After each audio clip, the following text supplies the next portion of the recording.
G'day guys, been a while, so I thought I'd have a chat to you all, tell you my feelings on everything that's happening. Basically the grand final, the Saints, or the Dragons, defeated Eastern Suburbs, or the Roosters. Good on them, well done, care heaps. We went and watched a few of us went and watched the game at the Limerick Arms in South Melbourne. It was organised by Robbie Kirkham, so it was really good actually to meet a few of the people who have been sending me messages, and that it was good to finally meet in person and have a good chat to you. Just quickly on that, just another example of what Ron Gorsey and his people are doing. Robbie actually rang the club and told him he was organising this little get together. He actually asked if the club had anything planned for the grand final, and they didn't. Or he was told that they didn't.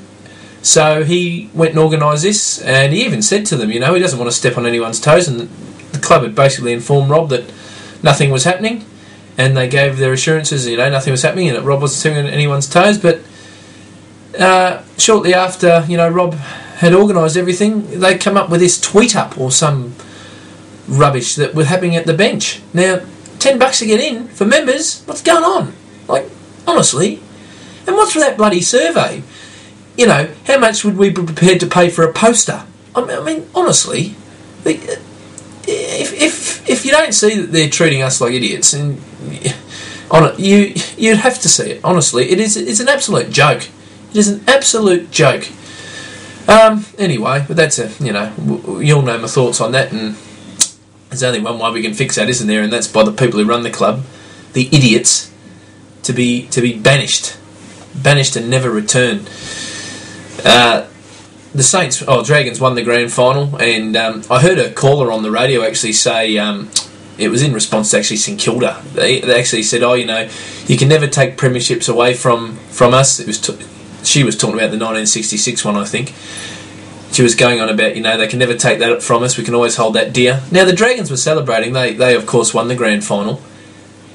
Do they, in the back of their mind, think, oh, let's celebrate, but geez, this could be taken off us? Because I know I would, and you got to think, the NRL's decision, or News Limited's decision to strip Melbourne of its 2 premierships, is going to create that doubt in every team's mind. Now, admittedly, they are a Sydney club, so they probably won't be investigated or hung out to dry in the way we were, but they got to be thinking in the back of their minds, this is great, but geez, look what happened with Melbourne. There's a chance that could happen to us. And that's another thing that this decision from the NRL has done. It's undermined this whole you can never take a thing off us, like achievements off us. Like we lost 06, obviously, and I was distraught. I bawled my eyes out. I was walking around Sydney crying, and I was getting phone calls saying, you can't take 99 off you. And I was saying, yeah, that's right.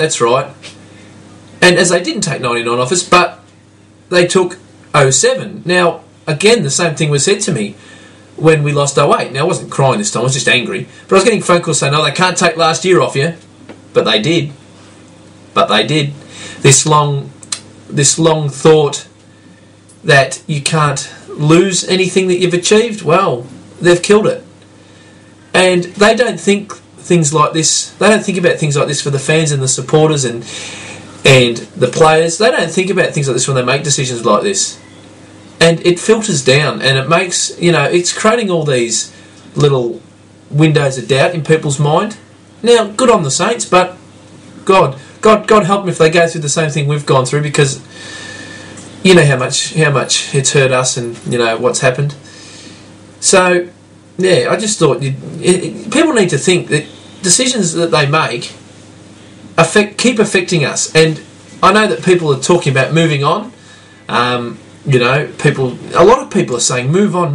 Well, you can't just move on when so many things are broken. You have to stay there and try and fix them and get us back to a point of where we belong to be and where we should be.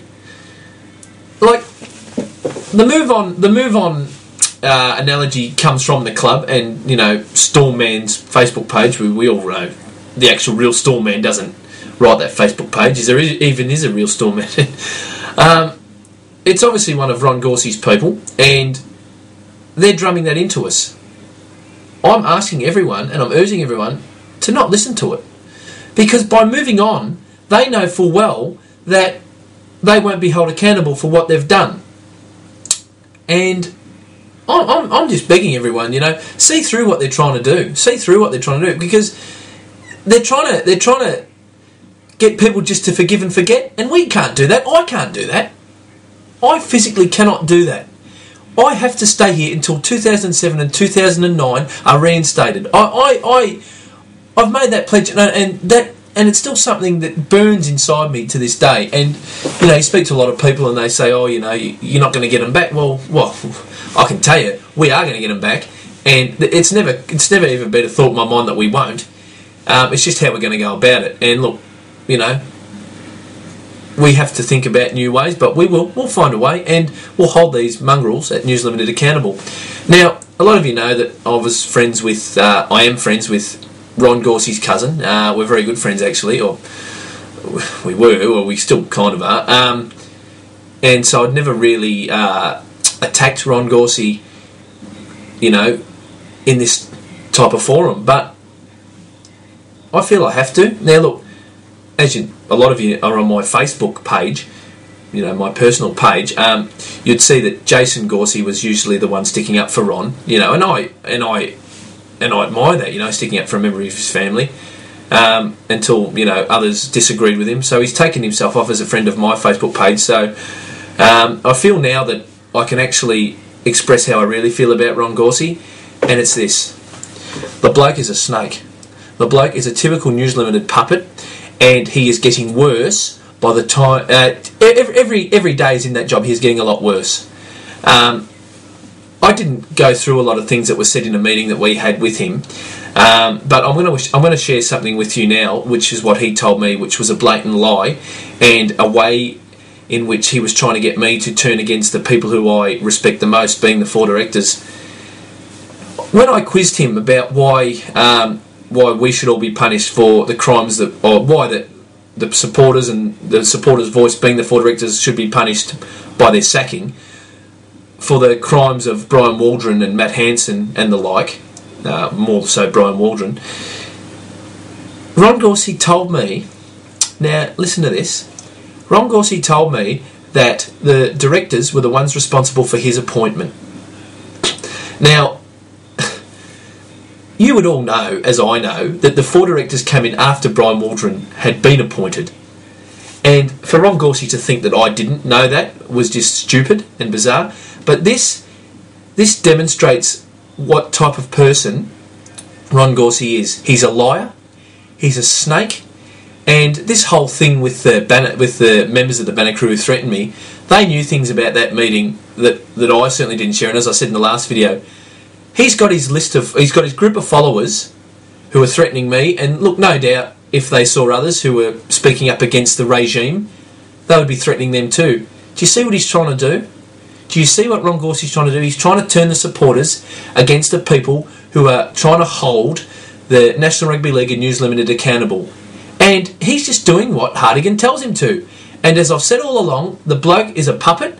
He's the same as David Gallop. But the worst thing about Ron Gorsey, or what's worse about him, is the fact that he came out initially and said that he was a man of the members, as I've stated before, and that he understood our grievances with the National Rugby League and News Limited. He's a liar. He's a liar. And I'm going to upset Jason Gorsey by saying this, but he is a horrible, horrible person. And that is why he fits in so well to this News Limited kind of setup. And look, he looks like a very decent, honest bloke. And I'm sure that's why News Limited have got him there. They want a fresh-faced type of person to take the spotlight away from what's actually happening. But you can see, with just months in the job, what he is developing into. He's developing into another Hartigan, another Gallop, another mongrel. So guys, all I wanted to do was just clear those things, or just get those out. I want you to have a good think about if you actually want to move on or not, because I'm not going to, because we've got to fix things before we move forward. So I want you to have a think about it, guys. And remember, keep supporting the club, buy memberships.